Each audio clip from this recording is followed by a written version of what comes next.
Bonjour à tous, un exercice ici sur le calcul de nombres dérivés.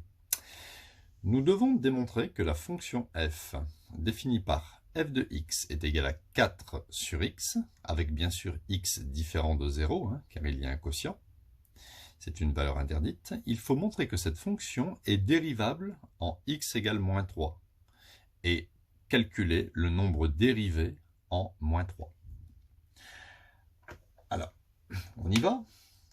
Pour qu'une fonction soit dérivable en x égale quelque chose, x égale petit a par exemple, je vais redonner la définition, il faut que la limite, lorsque h tend vers 0, de f de a plus h moins f de a sur h, il faut que la limite de ce taux d'accroissement, ça s'appelle le taux d'accroissement de la fonction en a, eh bien, il faut que ça fasse un réel que j'appelle petit l. D'accord ? Il faut que ce réel soit, par exemple, plus 4 ou moins 0,4 ou 11 tiers ou racine de 2. Il faut que ça fasse quelque chose. Il ne faut pas que ça fasse plus ou moins l'infini.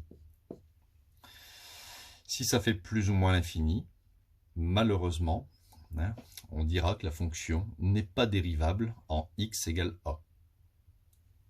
Donc, avant de démarrer l'exercice, on va calculer la limite lorsque h tend vers 0 de ce rapport, avec ici petit a, bien sûr, c'est moins 3, et on espère qu'on va trouver ici un réel. De toute façon, pour nous, il va falloir qu'on trouve un réel, puisque c'est marqué démontrer. Donc, c'est que la fonction, elle est dérivable. On va trouver un réel.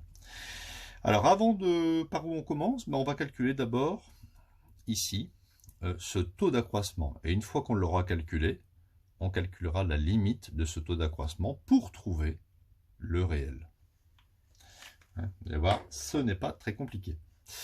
Donc, bien sûr, ici, petit a, nous, c'est moins 3. Donc, on va calculer ça. Allez, on calcule f de moins 3 plus h moins f de moins 3 sur h, qui est le taux d'accroissement de la fonction en moins 3. Donc, égal. Ici, f de moins 3 plus h, je remplace x par moins 3 plus h. Donc ça fait 4 sur moins 3 plus h, ou h moins 3, c'est pareil, moins, alors je vais mettre ici divisé par h, alors f de moins 3, c'est 4 divisé par moins 3. 4 divisé par moins 3. Alors, on va simplifier tout ça. Donc déjà, regardez ici, c'est pas terrible quand il y a un divisé par h, et n'oublions pas que h, c'est h sur 1. Donc, je vais écrire que c'est, je vais le mettre en dessous, c'est 4 sur h moins 3. Ici, moins, ça fait plus 4 tiers. Je mets le numérateur ici entre parenthèses, et je vais multiplier par l'inverse, car on sait que quand on divise par h sur 1, ça revient à multiplier par l'inverse de cette fraction, c'est-à-dire 1 sur h. Le calcul il sera plus propre. Voilà, on procédera toujours comme ça quand il y a des fonctions inverses. Ensuite ici, je vais mettre au même dénominateur. Donc là, h-3, je vais le multiplier par 3. Et ici le 3, je vais le multiplier par h-3. Voilà. Je peux remettre les parenthèses bleues, hop, ici. Donc on continue le calcul du taux d'accroissement. On obtient, donc égal. Ici 4 fois 3, ça fait 12.